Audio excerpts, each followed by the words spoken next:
9টা বেজে গেছে। এই জয়ন্তী, হ্যাঁ বলো। কাজে যাওয়ার সময় হয়ে গেছে, উঠে পড়ো। বলছি 9টা বেজে গেছে, কাজে যাবো, উঠে পড়ো। বলছি শোনো না, আমার শরীরটা না খুবই খারাপ, গা হাতে যন্ত্রণা, জ্বর জ্বর ভাব। তাই নাকি? তাহলে তো তোমাকে ডাক্তারের কাছে নিয়ে যেতে হবে। না না, ডাক্তারের কাছে নিয়ে যেতে হবে না, তুমি আমার জন্য 1 কাপ র চা করে নিয়ে আসো তো, হয়তো গা হাতে যন্ত্রণাটা কমে যাবে।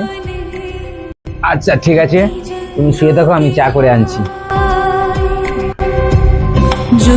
সত্যি কি দিনকাল পড়লো, বউয়েরা বসে থাকবে, ছেলেরা চা করে খাওয়াবে। এই ছেলে, তুই গ্যাসে কি করছিস? মা, চা করছি একটু। সত্যি তোকে ছেলে বলে আমার ঘেন্না হচ্ছে। কেন মা, আমাকে আজকে হঠাৎ একথা বলছো কেন? কেন হঠাৎ বলছি, তুই তো নিজের বিবেককে প্রশ্ন করে দেখ। দেখো মা, তুমি তোমার কথার মারটা হারিয়ে ফেলছো। তুমি কি বলতে চাইছো আমি সব বুঝতে পারতেছি। তোমার বৌমার শরীরটা খুব খারাপ, তাই আমি চা করতে এসেছি। হয়তো চাটা খেলে শরীরটা সুস্থ হতে পারে। দেখ ছেলে, এখনকার বউয়েরা ইচ্ছা করে শুয়ে পড়ে থাকে, যাতে তুই তার হাতের কাজগুলো করে দিস।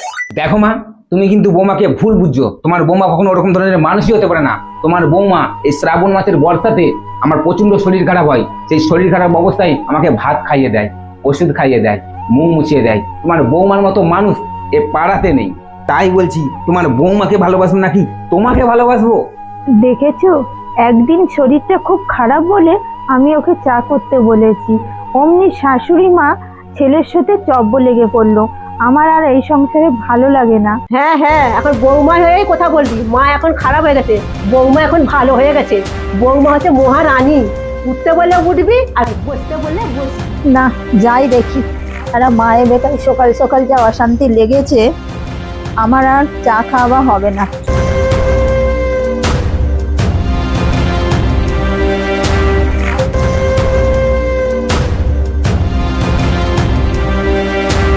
কি গো, তোমাদের সকাল সকাল কি হলো? ওই তো মহারানী, শরীরটা নাকি খুব খারাপ, তাহলে উঠে আসলো কি করে? না গো মা, তোমার ছেলে ঠিক কথাই বলেছে, আমার শরীরটা না খুবই খারাপ। দেখলে তো মা, তুমি বলেছিলে না যে তোমার বৌমার হাতের কাজ সব আমি করে দিই? তুমি তো নিজের চোখে দেখতে পাচ্ছ যে তোমার বৌমার শরীরটা কত খারাপ। তাই একটু চা করতে এসেছিলাম।